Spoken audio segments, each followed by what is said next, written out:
Now, you'll notice on page 309 that just in a little aside, we have this. Integral of tan is natural log of mod sec x plus c, and then a whole bunch of other ones, the integral of sec, integral of cot, integral of cosec. And you might think, thinking back to our differentiation chapter, I've carefully kept these notes from the start of this chapter, so we could differentiate all of these things. Here are all the common things we could differentiate, and we can't integrate them all, but we're slowly working through it. We can integrate that one, we can integrate that one, so that one's okay, that one's okay. We can now integrate natural log, because we just learned to do it in example 19. We can integrate cos and sine, that's not a problem. And then these last four we've just ignored, and suddenly, just in a sort of little aside in a pink box, they go, oh yeah, here are the results. Okay, well, let's just have a look at where a couple of these come from, because we can now actually prove where these integrals come from. The integral of tan, well, is the integral of sine over cos, and that is one of our reverse chain rule ones, or our standard pattern ones. This is the function, and this is its derivative. So if we think about differentiating cos, if we're differentiating natural log of cos, then we get, where are we? Now, differentiate natural log of cos, we get 1 over cos times the derivative of the thing in the brackets, so times minus sine of x.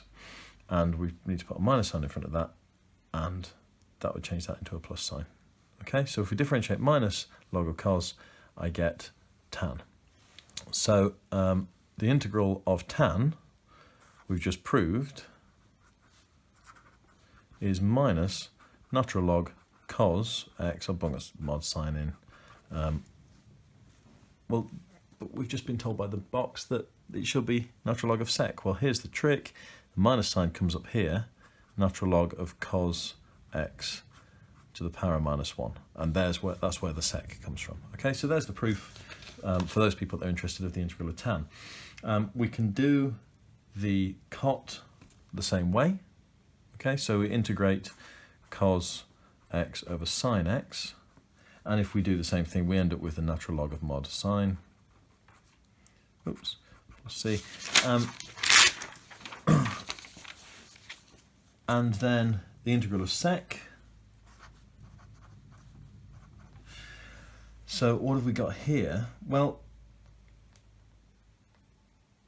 we've got, I'm just pausing and thinking what's the best way of explaining this one, and we will do it as, well, I think probably the easiest thing to do is given that we've got the result, we could prove it by differentiating natural log of sec tan, all right? It might seem like a bit of a cop-out, but if you differentiate natural log of sec tan, you're going to end up with sec. So let's just check that, natural log of sec.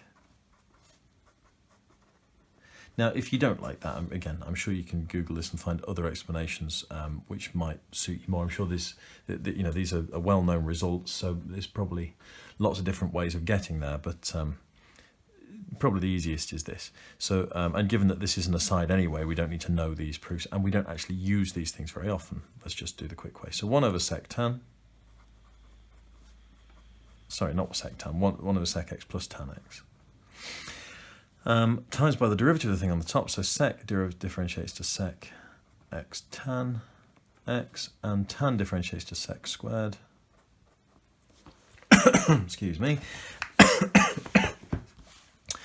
And then if you factorise the top, you get tan x plus sec x divided by sec x plus tan x. That cancels with that, and you end up with a sec. Okay, so the derivative of that is that, and we need to bung the mod signs in again because we've got natural log, and we need to make sure that our input is positive. Now, you might think it's a bit odd that these things are sort of shoved in a corner in a little pink box because, they should be major results, right? They're 4 of our sort of major functions, for of our most familiar functions, surely we're going to use the integrals of those a lot, but it turns out we sort of don't really. It tends to be easier to shuffle the thing around and find, as we've said in previous sections, find one of these things, make it look like one of these, and then integrate from there. That just seems to be a more usual way of integrating. I'm not saying that these things are never useful, it just seems to be that that's, you know, they don't crop up as much.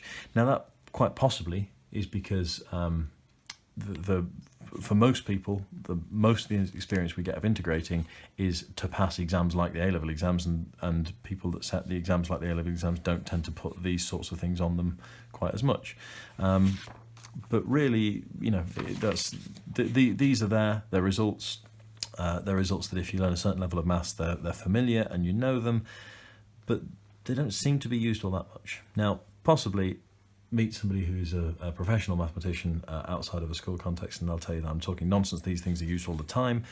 Most of my mathematical experience has been either learning or teaching maths, and most of my teaching has been up to A level. So maybe, you know, I'm talking nonsense, and beyond A level, beyond university level, these things are incredibly useful and they're seen left, right, and centre. But certainly up to A level, we don't tend to see those very much.